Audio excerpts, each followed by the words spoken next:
Hello students, आप लोग का फिर से एक बार स्वागत है आशीर्वाद एजुकेशन चैनल पे। स्टूडेंट, जैसे आपको पता है कि अभी हम क्लास 10th के हाइट एंड डिस्टेंस चैप्टर को कंप्लीट कर रहे हैं और इससे रिलेटेड 4 वीडियोस आप लोग को पहले मिल चुके हैं और आज हम लेकर हाजिर हैं पार्ट 5 के वीडियोस को। स्टूडेंट, इसमें हम एनसीईआरटी बुक के एक्सरसाइज 9.1 का आखिरी 3 क्वेश्चन यानी 14, 15 और 16 नंबर क्वेश्चन को कंप्लीट करेंगे। आशा करते हैं स्टूडेंट कि आप सभी ने पिछले 4 पार्ट के वीडियो को काफी अच्छी तरीके से देखा होगा, उससे संबंधित जितने भी जो टर्म्स हैं उसे समझ लिया होगा और सारे क्वेश्चन आप लोग आसानी से कर पा रहे हैं। ठीक है स्टूडेंट्स, तो चलिए आज स्टार्ट करते हैं। हमारे पास एक क्वेश्चन है कि a 1.2 metre tall girl spots a balloon moving with the wind in a horizontal line at a height of 88.2 metre from the ground। एक 1.2 मीटर ऊंची लंबी लड़की है स्टूडेंट, जो एक गुब्बारे को हवा में उड़ते देखती है। वो गुब्बारा जो है वो जमीन से 88.2 मीटर ऊपर उड़ रहा होता है।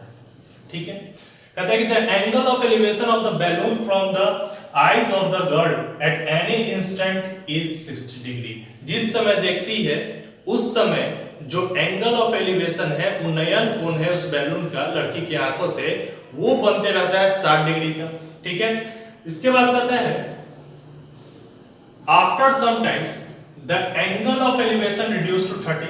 कुछ समय बाद एंगल ऑफ एलिवेशन उन्नयन कोण जो है वो 30 घट के 30 डिग्री पर आ जाता है। तो find the distance travelled by the balloon during the interval, यानी बैलून द्वारा उस वक्त में कितनी दूरी तय की गई ये फाइंड करना है स्टूडेंट। देखिए स्टूडेंट, तो सबसे पहले इस क्वेश्चन का हम फिगर बनाना शुरू करते हैं। आपको पता है कि एक लड़की है जिसका हाइट 1.2 मीटर, एक बैलून को दिखती है जो कि जमीन से 88.2 मीटर ऊपर उड़ रहा होता है। ठीक है, इस बैलून के हाइट में कोई बदलाव नहीं होता है, तो जहां लड़की का आई है उसके सीध में एक लाइन यहाँ पे मिला जाता है। ठीक है, और उस समय इसके आंखों से इस बैलून का जो एंगल ऑफ एलिवेशन है, उन्नयन कोण है, वो कितना रहता है स्टूडेंट? 60 डिग्री रहता है। ठीक है, कुछ वक्त बीतता है और ये क्या होता है, बैलून दूर जाने लगता है। दूर जाने कैसे आपको पता चल रहा है? क्योंकि ये कितना डिग्री का एंगल रहता है? 30 डिग्री का, यानी जितना एंगल घटते जाएगा वस्तु उतना ही दूर जाते रहता है। ठीक है, तो कुछ वक्त बाद मान लेते हैं कि बैलून यहाँ आ जा रहा है। ठीक है स्टूडेंट, इसका सीध में मिला देते हैं और उस समय एंगल ऑफ एलिवेशन उसके आंख से इस बैलून का कितना रह जाता है स्टूडेंट? 30 डिग्री। पहले कितना था? 60 डिग्री। अब इसका हम नाम ले लेते हैं A B C D E F G और एच। देखिए स्टूडेंट, आपको पता है कि ये टोटल डिस्टेंस कितना दिया है? 88.2 मीटर, यानी जमीन से बलून की ऊंचाई जो है 88.2 है, जबकि इस लड़की का हाइट कितना था? 1.2 मीटर। तो ये भी कितना हो जाएगा स्टूडेंट? 1.2 मीटर। तो ये भी कितना हो जाएगा स्टूडेंट? 1.2 मीटर। अब हमको सबसे पहले CD या HG का टोटल लेंथ निकालना है कितना होगा। ठीक है, तो सबसे पहले हम लोग लिखेंगे AB is equal to DE is equal to GF is equal to 1.2 metre. तो इसलिए CD is equal to HG बराबर कितना होगा स्टूडेंट? तो हम टोटल हाइट में से इतने दूर के हाइट को घटा देते हैं, तो बचा हुआ हाइट जो हो जाएगा वो किसका हो जाएगा? CD। ठीक है, तो हम लोग लिख सकते हैं 88.2 माइनस 1.2 यानी 87 मीटर। अब हमको स्टूडेंट पता है कि CD का वैल्यू कितना है? 87 मीटर और HG का भी वैल्यू कितना है? 87 मीटर। अब अगला प्रोसेस क्या करना रहता है स्टूडेंट? आपको अच्छी तरह से पता है कि सबसे पहले हमको देखना है कि कितना राइट एंगल ट्रायंगल इसमें बन रहा है। ठीक है, लड़की के आंख क्या नीचे नहीं आ रहा है, ऊपर रहता है। तो यहां से देखते हैं स्टूडेंट, तो एक राइट एंगल ट्रायंगल ADC है और एक राइट एंगल ट्रायंगल AGH। बात समझ रहे हैं स्टूडेंट? एक राइट एंगल ट्रायंगल यानी समकोण त्रिभुज ADC है और एक क्या है? AGH है। अब हमको बारी बारी से दोनों ट्रायंगल में चलना होगा।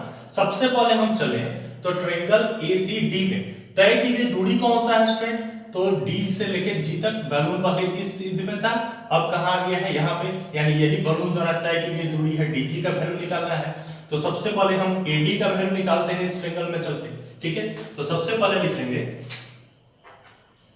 In triangle ADC, Hindi medium वाले लिख लेंगे त्रिभुज ADC में, ठीक है। अब देखिए स्टूडेंट, ये क्या है, कोण बन रहा है यहाँ, तो इसका ठीक सामने वाला साइड हमेशा परपेंडिकुलर होता है, लंब होता है। तो ये क्या है, बेस है, आधार है।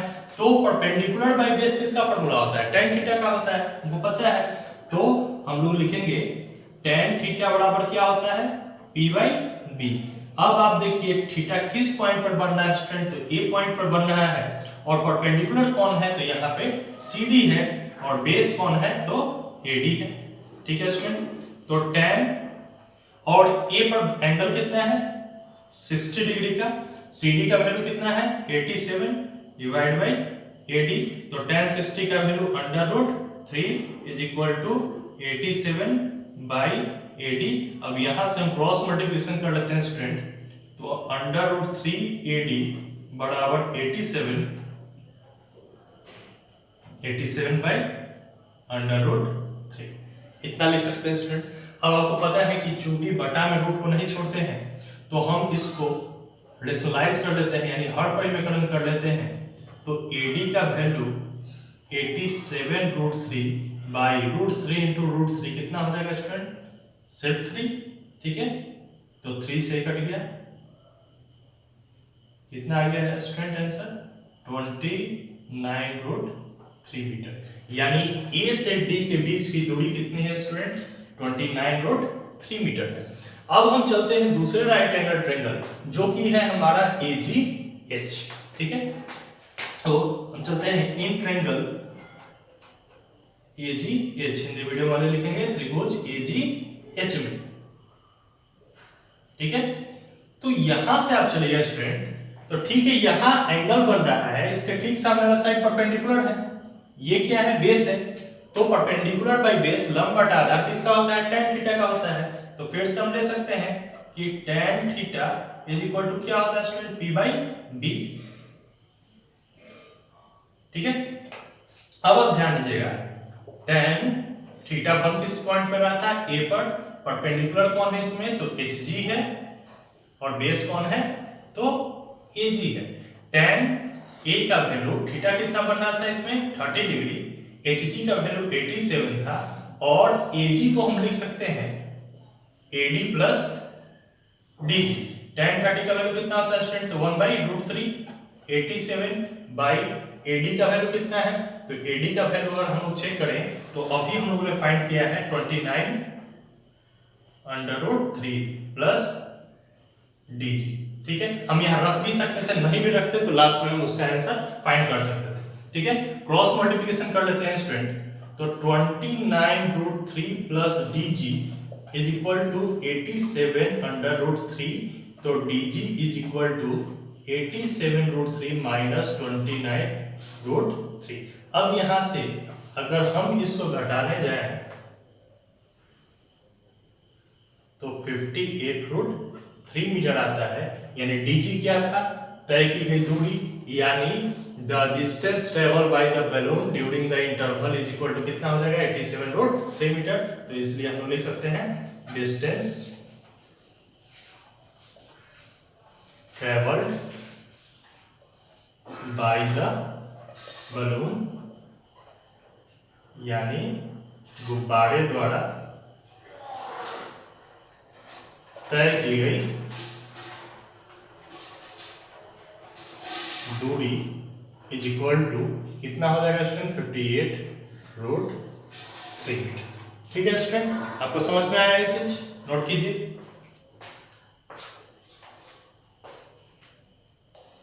देखिए स्टूडेंट्स, बढ़ते हैं अपने अगले प्रश्न की तरफ, अगले क्वेश्चन की तरफ। तो ये जो है आपकी एनसीईआरटी बुक का एक्सरसाइज 9.1 का क्वेश्चन नंबर 15 है। इससे पहले जो हमने क्वेश्चन कंप्लीट किया वो क्वेश्चन नंबर 14 था, ठीक है। इस क्वेश्चन में क्या कर रहा है कि straight highway leads to the foot of a tower. एक सीधा राजमार्ग है, ठीक है, सीधा सड़क है, जो कि एक मीनार के एक टावर के एकदम बेस तक जाता है, उसके आधार तक जाता है, नीचे तक जाता है। A man standing at the top of the tower observes a car at an angle of depression of 30 degree। ठीक है, एक रफ फिगर के द्वारा इसको समझते हैं स्टूडेंट। एक सीधा राजमार्ग है, ठीक है, यानी सीधा रोड है, और एक यहाँ टावर है। ये रोड इस टावर के बेस तक जाता है, ठीक है। इस पे एक आदमी टॉप पे खड़ा है, ठीक है। ये क्या करता है कि observe the car eight an angle of depression of 30 degree which is approaching the foot of the tower with uniform speed. यानी आदमी देखता क्या है यहाँ से, तो जब भी देख रहा है तो अपने हॉरिजॉन से नीचे देखेगा, ठीक है, अपने हॉरिजॉन से नीचे देख रहा होगा। तो देख रहा है कि एक कार जो है वो इस टावर की तरफ आ रहा है, और उस समय उसका एंगल ऑफ डिप्रेशन यानी ऑन कोण 30 डिग्री का बनता है, ठीक है स्टूडेंट्स, ठीक है। कहता है 6 second later the angle of depression of the car is found to be 60 degree. यानी 6 सेकेंड बाद जो एंगल ऑफ डिप्रेशन है और नमन कोण है वो बढ़कर कितना हो जाता है स्टूडेंट, 60 डिग्री। यानी इसी पॉइंट से 6 सेकेंड बाद जब उस कार को देखता है तो एंगल ऑफ डिप्रेशन कितना हो जाता है उसका, 60 डिग्री। अब ये मान लेते हैं कि ए बी और ये सी था, और अब आ गया वो किस पॉइंट पर, डी पॉइंट पर आ चुका है स्टूडेंट, ठीक है। तो कहता है कि find the time taken by the car to reach the foot of the tower from this point. तो इस पॉइंट से जब यहाँ आ गया है 6 सेकंड बाद, तो यहाँ से यहाँ आने में उसे कितना समय लगेगा, यही समय हमें फाइंड करना है स्टूडेंट, ठीक है। किस तरह से हम सॉल्व करेंगे इस क्वेश्चन को, तो सबसे पहले देखिए स्टूडेंट्स, हम क्या इसमें ढूंढते थे, ठीक है। हम कुछ ना कुछ ऐसा डाटा खोजते थे जिससे हम इसको आसानी से सॉल्व कर सकें। तो सबसे पहला चीज, फिगर तो हमारा बन चुका है। दूसरा चीज क्या फाइंड करना है कि कितना राइट एंगल ट्रायंगल यानी समकोण त्रिभुज इसमें बन रहा है, ठीक है। तो देखिए एक त्रिभुज एबीडी है, एक एबीसी है, दो बन रहा है। दोनों में कॉमन क्या है, तो एबी कॉमन है, ठीक है। दोनों में कॉमन क्या है, एबी कॉमन है, यानी एक बार तो हमें एबी से चलना ही है और एक बार हमें क्या है, बेस से लेकर चलना है। अब देखिए स्टूडेंट, परपेंडिकुलर ये 30 डिग्री है तो ये कितना हो जाएगा, 30 डिग्री। ये 60 डिग्री है तो ये कितना हो जाएगा स्टूडेंट, 60 डिग्री। किससे होगा, तो कल के क्लास में आपको बताया गया था, अल्टरनेट एंगल से होगा, एकांतर कोण से होगा। तो इसका हम कुछ नाम दे देते हैं ई, और इसको पहले लिख लेते हैं स्टूडेंट कि angle E A C is equal to angle A C D बराबर 30 डिग्री स्टूडेंट, और angle E A D is equal to angle A D B is equal to 60 degree. इससे तो अल्टरनेट एंगल से, यानी क्या, एकांतर कोण से, ठीक है, एकांतर कोण से। इतना तो हो गया स्टूडेंट, क्लियर। अब हमको सबसे पहले किसमें चलना है स्टूडेंट, ठीक है। तो सबसे पहले चलना है इन ट्रायंगल एबीडी, ठीक है। हम चलते हैं in triangle ABD, Hindi medium वाले लिख सकते हैं त्रिभुज एबीडी में, ठीक है स्टूडेंट्स। तो आपको पता है ये यहाँ एंगल बन रहा है तो ये परपेंडिकुलर है, लंब है, और ये बेस है, आधार है। तो परपेंडिकुलर बाय बेस किसका होता है, tan थीटा का फार्मूला होता है। यानी अगेन हमको किससे चलना है, तो tan थीटा से चलना है। tan थीटा इक्वल टू क्या होता है स्टूडेंट, p बाई b। तो थीटा किस पॉइंट पर बना है स्टूडेंट, d पर, और परपेंडिकुलर है ab, और बेस कौन सा है स्टूडेंट, तो बेस है bd। tan d की जगह एंगल कितना है student, 60 degree, AB by BD। tan 60 का वैल्यू √3, तो AB बाई BD, यहां से क्रॉस मल्टीप्लिकेशन कर लिया स्टूडेंट, तो AB बराबर हम कितना लिख सकते हैं, √3 BD। क्लियर है स्टूडेंट, ठीक है। अब हम किस में चलते हैं स्टूडेंट, तो अब दूसरा राइट एंगल ट्रायंगल यानी ट्रायंगल ABC में चलना होगा। तो हम लिखेंगे सबसे पहले इन ट्रायंगल ABC, हिंदी वाले लिख सकते हैं त्रिभुज ABC में, ठीक है स्टूडेंट्स। अब हमको पता है कि ये थीटा बन रहा है तो ये परपेंडिकुलर है और ये बेस है, तो हम लिख सकते हैं कि tan theta is equal to p by b। तो tan थीटा बन रहा था C पॉइंट पर, परपेंडिकुलर था AB और बेस था BC। ठीक है, तो यहां से हम लिख सकते हैं tan 30 degree is equal to AB, और BC किससे मिलकर बना है, तो CD और BD को मिलाने से बना है। ठीक है, या हम ऐसे भी अभी BC भी लिख के छोड़ सकते हैं, कोई दिक्कत इससे नहीं होगा। tan 60 का value √3 is equal to AB by BC, यहां से क्रॉस मल्टीप्लिकेशन कर लेते हैं स्टूडेंट, तो AB बराबर BC बाई √3 इतना लिख सकते हैं। इसको हम मान लेते हैं इक्वेशन 1 और इसको मान लेते हैं हम इक्वेशन 2। ठीक है स्टूडेंट, अब आप देखिए, गौर कीजिएगा, ठीक है, आप गौर कीजिएगा स्टूडेंट, ये भी AB का वैल्यू, ये भी AB का वैल्यू, यानी दोनों आपस में बराबर हो जाएगा।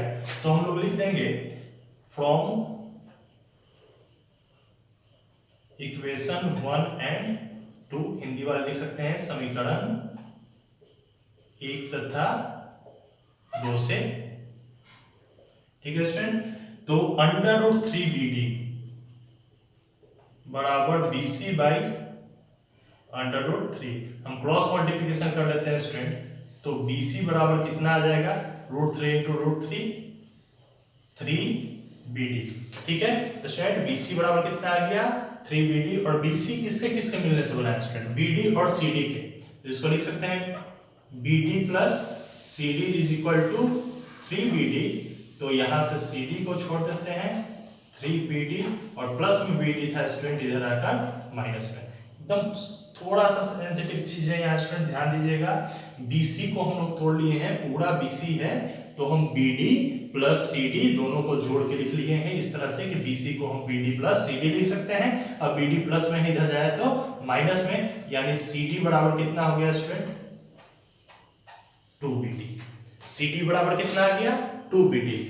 तो सबसे पहले कार को यहां देखा था, 6 सेकंड में कार यहां पहुंच गया था, यानी CD डिस्टेंस ट्रेवल कर लिया था। ठीक है, तो हम इसको लिख सकते हैं इस तरह से,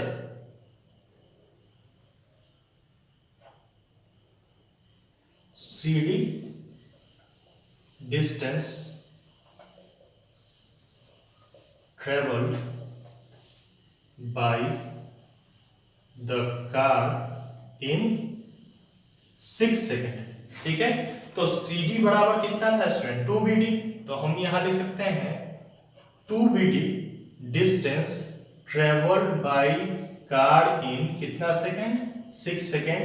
तो सिर्फ BD हमको यही निकालना था, BD डिस्टेंस कितना ट्रेवल करेगा, तो BD distance travelled by the car in 6, और 2 मल्टीप्लाई में था, इधर आके डिवाइड में सॉल्व कर देंगे, कितना हो जाएगा 3 सेकेंड। हिंदी मीडियम वाले काफी आसान है इस चीज को लिखना, ठीक है, काफी आसान है इस चीज को लिखना। आप हिंदी मीडियम वाले किस तरह से लिखिएगा, तो CD दूरी तय करने में कार को लगा समय बराबर 6 सेकेंड था, तो CD बराबर 2BD था, तो 2BD दूरी तय करने में कार को लगा समय बराबर 6 सेकेंड। तो सिर्फ BD हमको दूरी निकालना था, तो BD दूरी तय करने में कार को लगा समय बराबर 6/2, कितना हो जाएगा स्टूडेंट, 3 सेकेंड, जो हमारा आंसर होगा। तो जो भी इंग्लिश मीडियम वाले स्टूडेंट हैं इसको नोट कर लीजिएगा, हिंदी मीडियम वाले स्टूडेंट हैं वो इसको नोट कर लीजिएगा। ठीक है स्टूडेंट्स, नोट कीजिए। देखिए स्टूडेंट्स, बढ़ते हैं अपने अगले क्वेश्चन की तरफ। ये जो क्वेश्चन है आपके एनसीईआरटी बुक के एक्सरसाइज 9.1 का क्वेश्चन नंबर 16, यानी आखिरी क्वेश्चन। ठीक है, काफी इंपॉर्टेंट क्वेश्चन है क्योंकि इसमें कोई आपका थीटा का वैल्यू नहीं दिया है। आपको प्रूफ करना है कि यहाँ मीनार की ऊंचाई यानी एक टावर की हाइट 6 मीटर होगा। इसके लिए कंडीशन क्या है कि the angle of elevation of the top of a tower from 2 points at a distance of 4 meter and 9 meter from the base of the tower and in the same straight line with it are complement।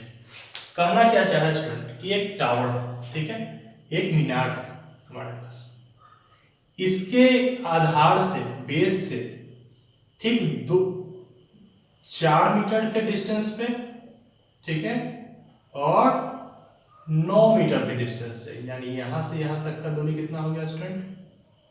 9 metre हो गया। ठीक है, 4 metre और 9 metre के distance से देखने पर जो इसके टॉप का एंगल ऑफ एलिवेशन है, यानी उन्नयन कोण है इसके शिखर का, वो कॉम्प्लीमेंट्री एंगल है, यानी लंब पूरक कोण है। अब बात आता है कि आखिर लंब पूरक है क्या? ठीक है, तो हमने trigonometric ratio of complementary angles जब पढ़ाया था तो उस चीज में इसमें इसका जिक्र किया था कि जहां दो कोणों का योग 90 डिग्री होता है तो उसे हम क्या कहते हैं? कॉम्प्लीमेंट्री कहते हैं। मान लीजिए कि दो कोण ए और बी रहता है, अगर दोनों को जोड़ने पर कितना आना चाहिए? 90, तो ये कॉम्प्लीमेंट्री होगा। अगर पहला कोण को हम थीटा मान लें, ठीक है, तो दूसरा कोण कितना हो जाएगा? 90 माइनस थीटा, प्लस में थीटा इधर रखें, माइनस में थीटा, यानी दूसरा कोण कितना हो जाएगा स्टूडेंट? तो 90 माइनस थीटा। बात समझ रहे होंगे? ठीक है, आपको प्रूफ करना है कि ए बी का वैल्यू जो है वो 6 मीटर है, यानी मीनार का हाइट जो है 6 मीटर है। सबसे पहले हम क्या करेंगे? तो मान लेते हैं कि let angle ACB is equal to theta. ये एंगल मान लेते हैं स्टूडेंट कितना है? थीटा है। तो दूसरा एंगल कितना हो जाता है स्टूडेंट? अभी बताएं, 90 माइनस थीटा। ठीक है, तो लिख सकते हैं कि तो एंगल ADB बराबर कितना हो जाएगा? 90 माइनस थीटा। हिंदी मीडियम वाला लेट के जगह पे आप लोग माना लिख लीजिएगा। ठीक है, अब देखिए स्टूडेंट्स, हमारे पास कितने राइट एंगल ट्रायंगल है? सबसे पहले ये देखना है। तो एक राइट एंगल ट्रायंगल ABC है और एक ABD है। दोनों में कॉमन क्या है स्टूडेंट? तो AB है, यानी एक बार हमको एक साइड तो AB लेना ही है और बटा में कौन सा लेना है? बेस लेना है। तो परपेंडिकुलर बाय बेस लंब बटा आधार किसका होता है? tan थीटा का होता है। ठीक है, हम बारी बारी से दोनों त्रिभुज में चलते हैं। तो सबसे पहले in triangle ABC, Hindi medium वाले लिख लेंगे त्रिभुज ABC में। ठीक है स्टूडेंट, अब देखिए tan theta is equal to क्या होता है? P by B। तो tan थीटा किस पे बन रहा था? C पर। तो AB बटा में BC का वैल्यू कितना था स्टूडेंट? 4। ठीक है, AB का तो वैल्यू दिया नहीं था, BC का कितना था? 4, और थीटा का तो कोई वैल्यू दिया ही नहीं है, तो इसलिए हम डायरेक्ट यहाँ लिख सकते हैं सिर्फ tan theta is equal to AB by 4। Clear है स्टूडेंट? अब दूसरा हम चलते हैं स्टूडेंट किस ट्रायंगल में? तो ट्रायंगल ABD। तो लिख लेंगे इन ट्रायंगल ABD, यानी त्रिभुज ABD में। ठीक है स्टूडेंट, तो सबसे पहले ये परपेंडिकुलर है, ये बेस है, तो ठीक वही formula tan theta is equal to P by B होता है। तो tan D is equal to AB बटा में BD।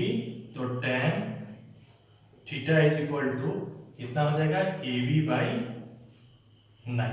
सॉरी, थीटा के जगह पे कितना बना था? 90 माइनस थीटा। तो यहाँ लिख देंगे tan थीटा का D के जगह पे 90 माइनस थीटा। अब आपको पता है tan 90 माइनस थीटा बराबर क्या जाता है स्टूडेंट? cot theta. आपने अगर ट्रिगोनोमेट्रिक रेशियो पढ़ा होगा अच्छी तरह से तो ये फॉर्मूला आपको बहुत अच्छी तरह से याद होगा, AB बाई 9। ठीक है स्टूडेंट, अब देखिए एक और फॉर्मूला हम लोगों ने पढ़ा था ट्रिगोनोमेट्री में कि tan थीटा into cot theta is equal to value कितना होता है स्टूडेंट? 1 होता है। अब ध्यान दीजिए tan थीटा का वैल्यू कितना था? AB बाई 4, और cot थीटा का वैल्यू कितना था स्टूडेंट? तो AB by 9 is equal to 1। तो AB इंटू AB क्या हो गया स्टूडेंट? AB square. अब 4 9 जा 36 इज इक्वल टू 1। तो AB square is equal to cross multiplication 36। तो AB बराबर स्क्वायर इधर आके अंडर रूट 36 बराबर कितना हो जाएगा स्टूडेंट? 6 मीटर। तो आपका स्टूडेंट एक्सरसाइज 9.1 यानी आपका एनसीईआरटी बुक का हाइट एंड डिस्टेंस खत्म हो गया। ठीक है, लेकिन हमारा वीडियो आना भी खत्म नहीं होगा। अगले वीडियो में कुछ और इंपॉर्टेंट क्वेश्चन जो आपको एग्जाम में पूछे जा सकते हैं लेकिन आपके एनसीईआरटी बुक में नहीं दिए गए हैं, हम उन क्वेश्चन को लेकर आएंगे। और काफी इंपॉर्टेंट क्वेश्चन रहेगा स्टूडेंट, क्योंकि वो क्वेश्चन अपने आप में काफी इंपॉर्टेंस रखता है एग्जाम के नतीजे से। ठीक है, तो जितना भी स्टूडेंट ऐसे हैं जिन्होंने अभी तक पीछे वाला वीडियो कंप्लीट नहीं किया है, आपसे रिक्वेस्ट है कि आप पार्ट 1 से वीडियो को अच्छी तरह से कंप्लीट कर ले। आज हमारा पार्ट 5 का वीडियो खत्म हुआ, इसके साथ एनसीईआरटी बुक का सारा क्वेश्चन हम लोगों ने कंप्लीट कर लिया है, ठीक है। और आप ये ध्यान रखें, जब अगला वीडियो आएगा तो आपको काफी नया चीज सीखने के लिए मिलेगा, ठीक है, और काफी इंपॉर्टेंट क्वेश्चन भी सीखने के लिए मिलेगा। तो वैसे स्टूडेंट्स जो हमारे चैनल पे नए हैं, आपको अगर वीडियो अच्छा लग रहा है, आप पढ़ाई से संतुष्ट हो रहे हैं, तो इस चैनल को जरूर सब्सक्राइब करें। और साथ में ही एक रिक्वेस्ट हम सबको इसे करेंगे कि अपने अपने फ्रेंड्स के पास इसे शेयर करने की कोशिश करें, ताकि ज़्यादा से ज़्यादा स्टूडेंट तक ये वीडियो पहुंच सके और वो भी अपने पढ़ाई को इम्प्रूव कर सके, ठीक है। और ये चैनल को सब्सक्राइब जरूर से जरूर करें, ये मेरा रिक्वेस्ट है, ठीक है। तो इस वीडियो को लाइक करें, शेयर करें और चैनल को सब्सक्राइब करना ना भूलें, ठीक है स्टूडेंट। धन्यवाद।